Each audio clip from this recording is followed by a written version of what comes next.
पतली पतली गली में भी चला जाता हूँ, सवारी को मना नहीं करता हूँ। हाँ आराम से भाई साहब। जहाँ आपकी मर्सिडीज नहीं जा सकती है वहाँ हमारा ऑटो जाएगा। कोई दिक्कत नहीं है भाई साहब, धक्का मार के वापसी बैक कर लेते हैं हम। आइए मैडम, ये हमारी बसंती है, आपने जहाँ जाना आपको हम वहाँ छोड़ेंगे।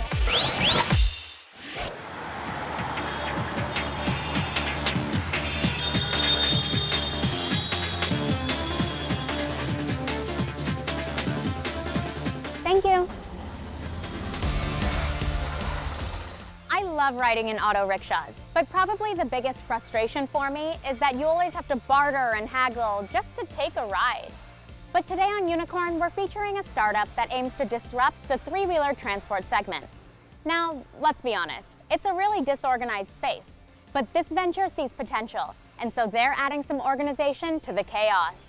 This is Jugnoo, a Chandigarh-based company which serves as an auto rickshaw aggregator. They see more than 15,000 transactions on the platform every day. We caught the founders here in Delhi and are going to put their claims to the test. So, are you ready to take a ride with Jugnoo? The auto rickshaw is India's taxi. This seems to be the thought that sparked the idea for Chandigarh-based startup Jugnoo, at the helm of which is founder Isha Singla, Chief Process Officer at Jugnoo. An IIT Delhi alumna, Isha worked with McKinsey and InMobi before setting off on her startup journey with Jugnoo in 2014. The founder has all her hopes pinned on the unorganized auto rickshaw market, the potential of which she feels has no bound. But how exactly is Jugnoo tapping into the sector? Jugnoo is an auto rickshaw based service through which you can get sorted all your logistics based needs, be it an auto rickshaw ride, be it a delivery, be it fruits and vegetables delivery, or if you want groceries delivered at your home. After providing affordable autos through just a few taps and swipes to people in close to 40 cities, Jugnoo expanded its horizons and made sharp growth in two other fields, logistics as well as the hyperlocal sector. Through the Jugnoo app, one can order groceries from Kirana stores and merchants can have their raw materials delivered to them. Backed by strong technology, Jugnoo's utilization of autos to the fullest is nothing short of impressive. But the real challenge for Jugnoo lies in convincing the auto drivers to make use of their smartphones and join Jugnoo. But Jugnoo overcame this with their induction and training courses. Jugnoo also ensures the drivers have all their documents in place and go through a verification.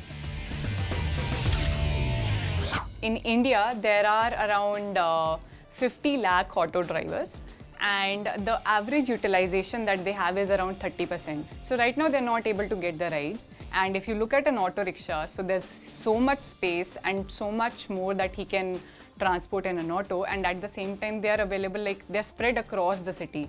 So in terms of time efficiency, they'll be much more faster to respond to a service, and we are trying to maximize their utilization. So that is why it is not just the auto rickshaw rides that they are doing, they're also doing the deliveries and everything else that is possible through autos. In just over 2 years, Jugnoo has emerged as a promising player in the transport aggregation business. But does Jugnoo have its fingers in too many pies? We are putting the founder in the hot seat. Here's what we want to know.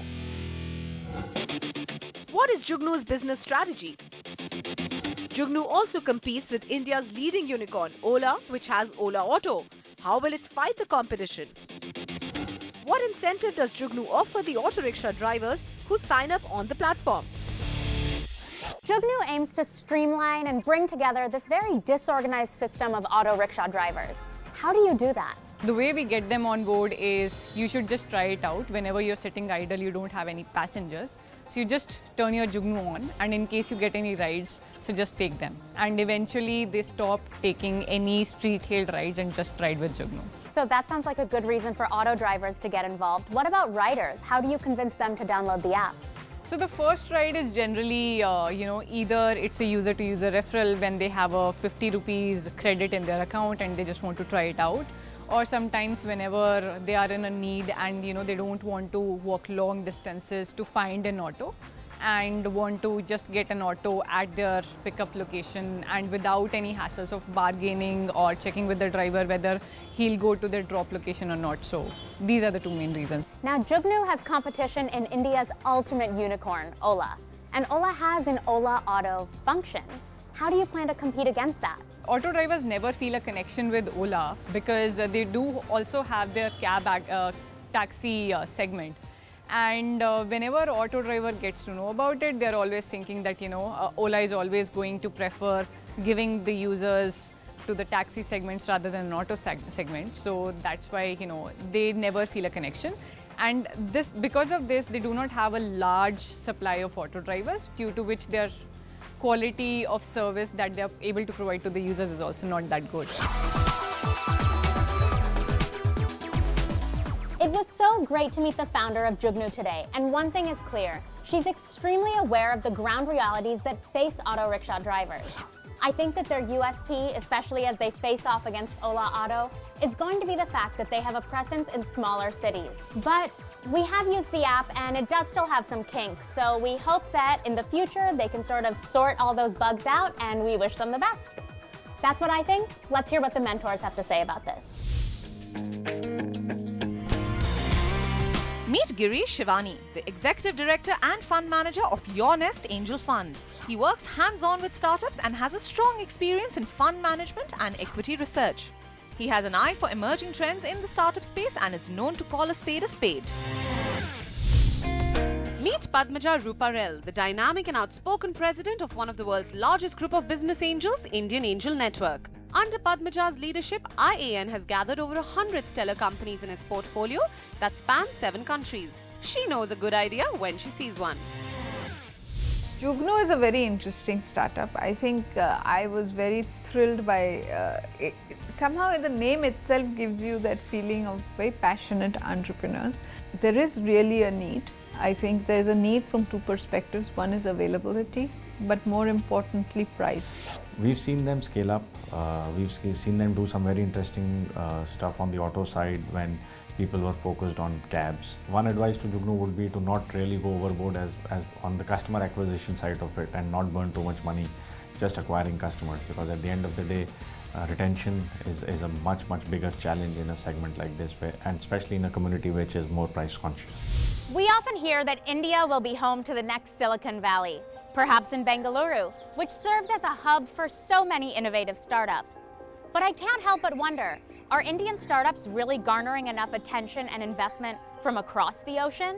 What do global investors look for when they invest in Indian startups? And what restricts them? Let's get all the answers in the State of the Startup. The global investor gold rush in India was at its peak when Tiger Global Management bought a slice of Flipkart back in 2010. But since then, it has been on the low with cash crunch, valuation cuts, and many shutdowns in the startup scene in India. But now in 2016, global investors have shown keen interest and want to expand their already established presence in India. Investors that sat out during the bubble and bust are now looking at the startup landscape here and scouting for startups that they believe will stand the test of time. Any investor is going to continue to invest if he can get returns and can get repatriated his money. I think repatriation still needs some work. It's taking a lot of time, it's too process oriented. I think that bureaucracy needs to come down even more, and I think this is the government which can do it, and as we've seen in many other aspects. Indian startups are just beginning to find serious global interest. Much more will come, and I think the reason that's happening is that you need a certain level of scale of things happening before people become globally interested. But we want to know, what will make these investors make a beeline for the Indian startup landscape again? If you look at Indian startups today, we have a lot of them, but many are still doing Me Too things. So global investors would look at things that disrupt Indian and global markets. And we are beginning to have some companies that do it, but the more of them that we have, the more global investors will make a beeline for India.